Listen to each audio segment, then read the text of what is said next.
So this here is the Nyugati train station in Budapest. That's where the journey starts.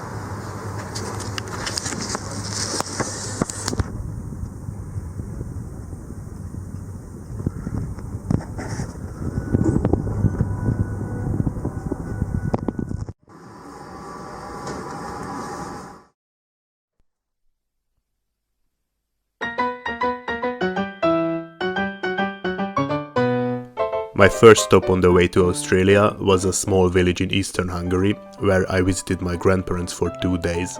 Then I took a train to Transylvania and spent 2 nights by some friends in the city of Cluj. Then, after a short transit in Bucharest, I reached the Black Sea by bus in Varna, Bulgaria. I stayed there in a hostel for just 1 night before taking another bus, exiting the EU and arriving to Istanbul, Turkey. I used Couchsurfing there. My host was a Syrian guy who offered to host me so that he can practice his German with me. Kommt noch jemand? Meine Freundin nach Restaurant wird kommen. Okay. And then I crossed the Bosporus in Istanbul and entered Asia. My plan for Turkey was hitchhiking along the coast of the Black Sea until Georgia. I wanted to start in Samsun, but no one picked me up there for half day, and at the end I gave up and took a bus to Trabzon before the sun went down. I tried hitchhiking again in the next morning, and this time I was a bit luckier. I could reach Hopa, a city next to the Georgian border. I crossed the border and took a train from Batumi to Yerevan, Armenia. I was going to spend 2 full days in each of the capitals of the Caucasus countries. Yerevan was the first one. Then I couldn't cross to Azerbaijan from there, so I went back to Georgia again, spent a few days in Tbilisi, and finally I took a train to Baku, Azerbaijan. I joined to a free walking tour in each of these cities for 1 day and discovered them on my own on the second one. After those 3 countries, I crossed the Iranian border from Azerbaijan in the town called Astara, and I went to Tehran by a night bus. I didn't enjoy Tehran at all. My phone got stolen there and I got scammed by a fake police that stopped me saying that my pants were too short. So I stayed there for less time than I planned and took another bus to Mashhad.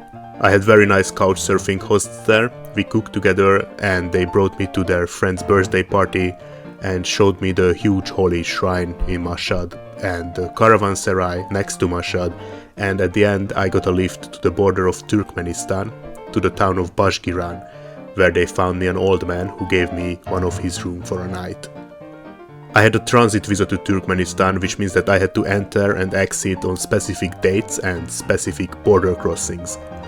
Reaching the capital, Ashgabat, from Bashgiran was really easy by bus. Then I asked a taxi to bring me to the hostel called Kuvat, which was recommended as the most affordable accommodation there. Luckily they still had a free room where I stayed and walked around on the empty streets of Ashgabat.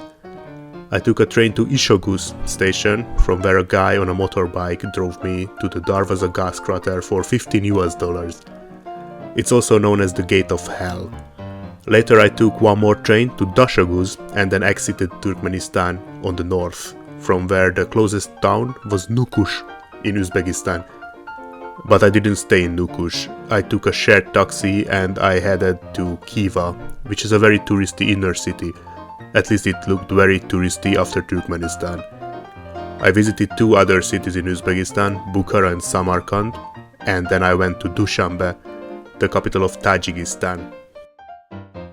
Dushanbe is the starting point of the Pamir Highway, which goes through the Pamir mountains, and it ends in Osh, Kyrgyzstan. It has 2 main stops between Dushanbe and Osh, namely the towns called Korog and Murgab. The distance between all these places takes a whole day in a shared taxi, which means 3 full days of sitting in a car at least.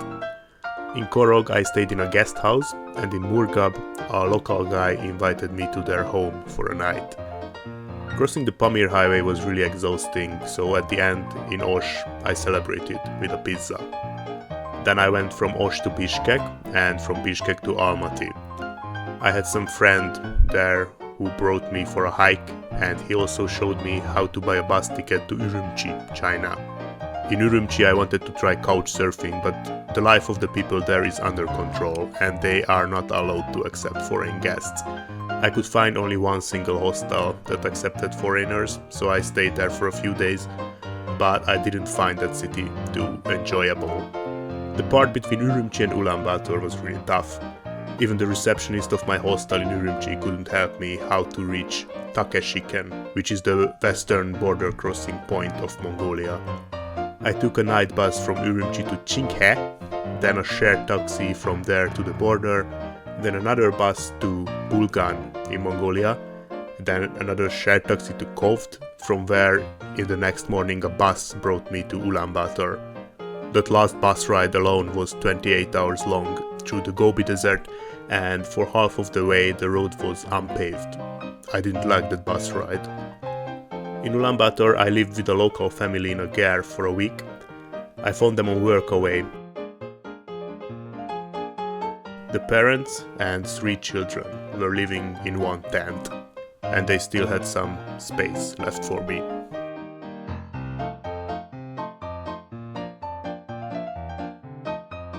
In Ulaanbaatar I had enough time to get a 10 days Russian transit visa. I entered Russia on the 1st of October, which meant that I had to exit on the 10th. The first city there was Ulan-Ude. Then I took a short train ride to the west from Ulan-Ude and stayed in Baikalsk, next to the Baikal lake for a night. Then back to Ulan-Ude, from where I took the Trans-Siberian train, and after 3 long days I reached Vladivostok.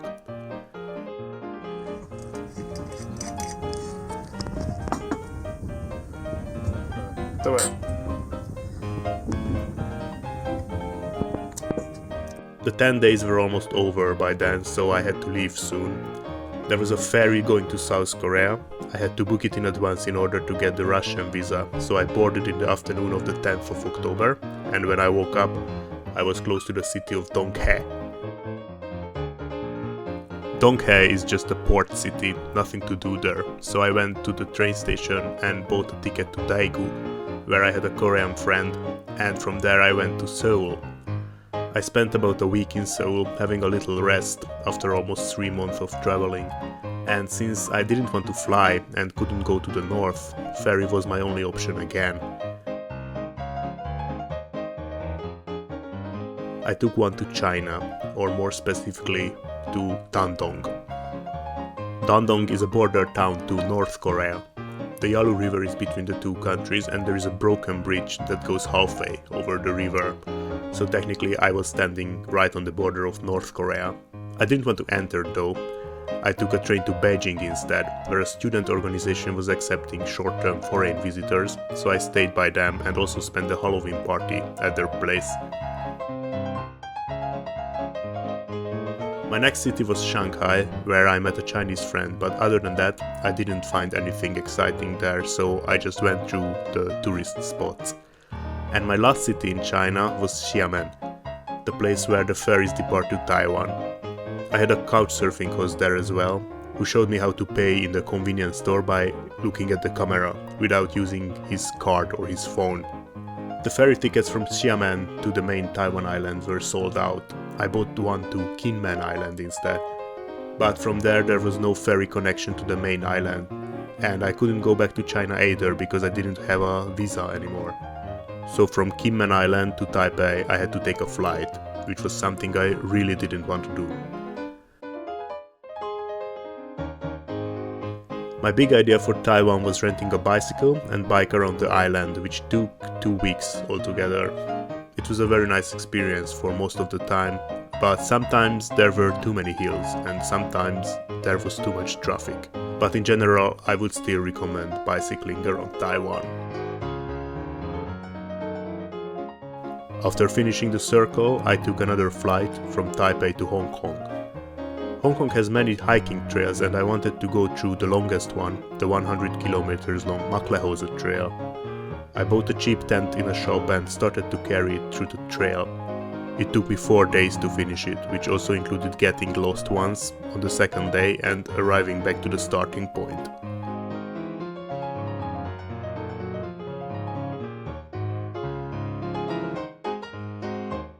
I left my tent on my last campsite, completed the trail, and I was ready to move on.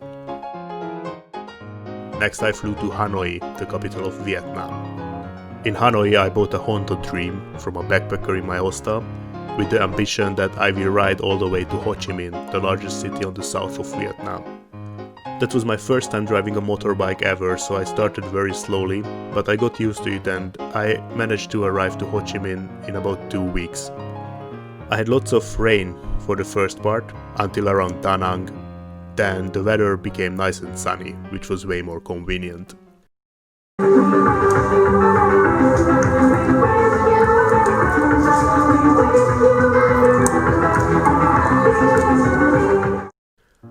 I stayed in Ho Chi Minh for longer than expected, until Christmas, because I was struggling selling my Honda Dream. Selling a Honda Win would have been easier, for some reason that's what backpackers are looking for. Since I had already bought a flight ticket from Singapore to Australia for the 2nd of January by that time, I had to hurry after finally leaving Vietnam. I only stopped for one night in Phnom Penh, Cambodia's capital, and one in Siem Reap just to see the Angkor Wat, and took a bus to Bangkok from there.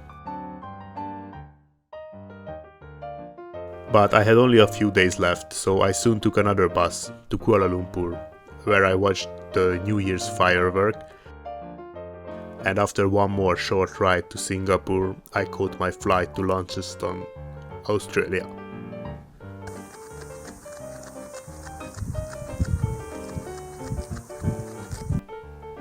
I spent exactly 1 year in Australia on a working holiday visa. First about a month in Tasmania, then I worked in a roadhouse in Norseman for 5 months to save up some money for my way back, which I had already started to plan.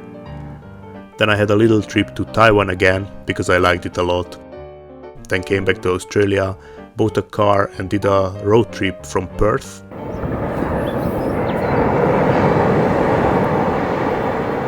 through the Nullarbor all the way to Sydney, plus also included an extra holiday in Noosa. At the end of my year, I was working again, this time in the outback of New South Wales, in the town called Wilcannia, in a caravan park and also in the local pub as a bartender. That's where the New Year celebration for 2020 happened, and on the next day I said goodbye to the kangaroos and started to travel home.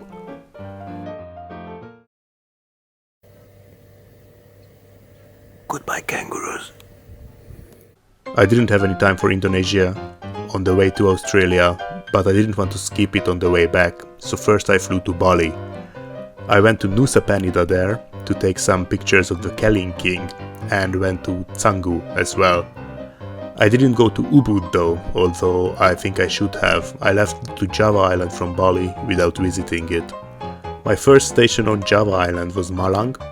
A couchsurfing host brought me to the Bromo volcano. We tried to walk around its edge, but it was very hard and, as it turned out later, also illegal.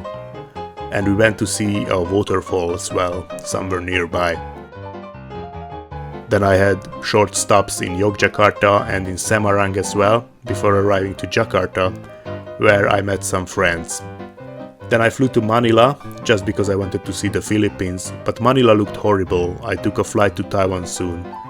The reason I went to Taiwan again was that I wanted to spend the Lunar New Year in the monastery called Fo Guangshan. They were looking for volunteers on Workaway, and I was supposed to help preparing the drones for their evening drone shows, which was not the kind of job I expected from a monastery, but I found it quite interesting. I stayed there for the first days of the new year, and then I left to Taichung, where I stayed by a couchsurfing host for a day, and then to Taipei, to the Taiwan Youth Hostel. My plan was that I will go home from Taiwan without flying, just like I did in the opposite direction 1 year before.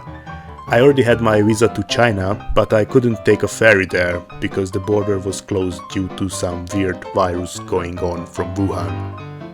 I spent 3 extra weeks in Taiwan, hoping that the virus situation will get better in China, but it didn't.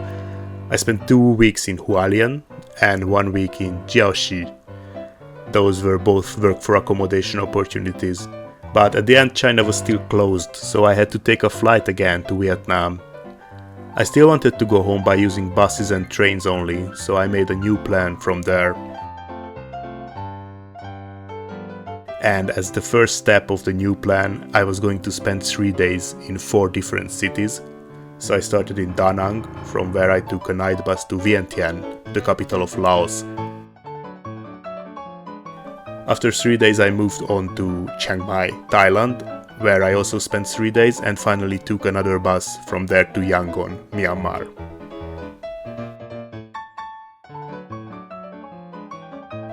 When I arrived to Yangon, I was going to go to the Indian embassy and then cross the border to India as soon as possible. But starting with the morning when I wanted to go to the embassy, they stopped providing tourist visas. India closed its borders because of the coronavirus. I didn't have any better idea than to stay in Myanmar for a while and to try to find out what my next new travel plans should look like. After spending almost 1 month in Yangon, my visa was about to expire. I called the Hungarian honorary consul for a recommendation letter that I needed to extend my visa. The consul was a local businesswoman who told me that she's an owner of a hotel in a town called Kalaw, and if I want to, I can stay there for free for the time I'm stuck in Myanmar because of the COVID-19. I took a bus to Kalaw on the 1st of April and went to her hotel. The lockdown in Kalaw was very strict in the beginning, but then the country was slowly opening up, so after spending 3 months in Kalaw it was no problem anymore to travel around Myanmar, but the international borders were still closed. Although there were a few relief flights per month. First they were very expensive, but they were getting cheaper as time went by. And even if I had a pleasant time in Kalaw, I still wanted to leave Myanmar more and more as time went by. These two factors resulted that finally I bought a flight ticket to Kuala Lumpur for the 16th of July, and from there another one to Frankfurt, Germany. After 1 month in Yangon and 3 months in Kalaw, I exited Myanmar. It was a bit more than 1 week I originally planned, but thanks to the honorary consul, it didn't cost me too much extra money. Speaking of original plans, I had to ditch them all. I was going to visit India, Nepal, Tibet, then going all the way up to Helsinki and then heading down to south from there along the Baltics. In that case this video would have been more exciting as well, but I felt like doing it anyway. Welche Internationalfluggesellschaft der Vereinigten Arabischen Emirate ist und die Welt von unserem Umstand obdachlos ist. Vielen Dank und eine gute Nachtzeit. I landed in Frankfurt, spent a few extra days in Leipzig, where I used to study earlier, and then finally took a bus to one of the bus terminals in Budapest. And this is how I finished the full circle to Australia and back. Yeah, and after 2 years, I just arrived back to Budapest. So it's all good. Goodbye.